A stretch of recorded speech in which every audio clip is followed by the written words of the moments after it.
حضرت بدی الدین زندہ شاہ مدار رحمت اللہ علیہ، یہ نیچے آپ رضی اللہ عنہ کا ایک وہ مقام ہے جہاں پر آپ نے ہندوستان میں پہلی مرتبہ چلہ کشی کی۔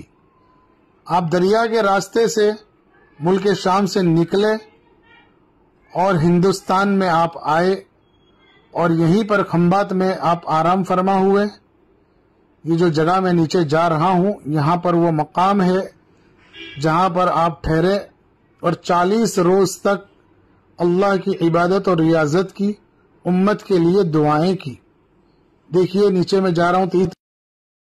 دوستو، میں آپ کے چلے پر آ چکا ہوں۔ نیچے آپ دیکھیے کتنا اونڈا ہے، 30 فٹ نیچے میں اترا ہوا ہوں سیڑھی سے، اور نیچے اس زمانے کی پرانی یہ عبادت گاہ ہے جو سرنگ کی طرح نیچے زمین کے اندر دریا کنارے پر بنی ہوئی ہے۔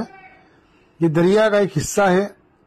یہاں پر 3 مصلی اس لیے ہے کہ اسی جگہ پر زندہ شاہ مدار رحمت اللہ علیہ نے چلہ کشی کی، اور یہیں پر حضرت خضر علیہ السلام آپ سے ملنے کے لیے تشریف لائے، اور یہیں پر آپ کی ملاقات خضر علیہ السلام سے ہوئی۔ اور تاریخ اولیاء میں اس بات کا ذکر ہے کہ جب آپ ہندوستان میں آئے دین کی خدمت کے لیے، تبلیغ کے لیے، لوگوں کی رشد و ہدایت کی طرف لوگوں کو بلانے کے لیے، تو آپ نے ایک دعا کی۔ وہ دعا کے بعد جو معمولات ہوئے، آپ نے دعا کی، یا اللہ مجھے یہاں پر عبادت کرنی ہے، ریاضت کرنی ہے، دین کی خدمت کرنی ہے، تعلیم اور تبلیغ کرنی ہے، تو مجھے ایسی زندگی عطا فرما کہ پوری زندگی عبادت میں اور دین کی خدمت میں لگا دوں، مجھے دنیا کی چیزوں سے بے نیاز کر دے۔ بس دعا قبول ہونی تھی۔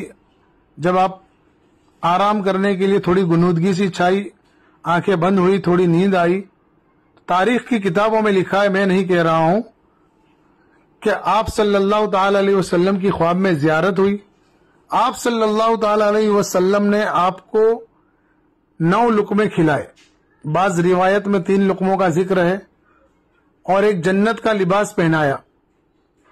اور آپ صلی اللہ علیہ وسلم نے جب یہ چیزیں عطا فرمائی تو کہتے ہیں کہ اس کے بعد آپ کو کبھی بھی کھانے کی نوبت نہیں۔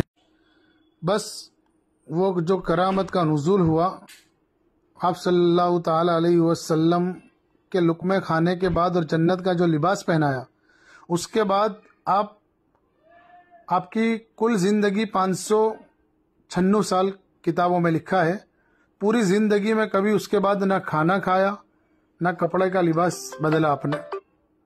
میرے دوستو، یہ اللہ والوں کی کرامتیں ہیں، اللہ والوں کی باتیں ہیں۔ ہمارے تو خواب و خیال اور دماغ سے بھی دور ہے، لیکن یہ اللہ والوں کی شان ہے۔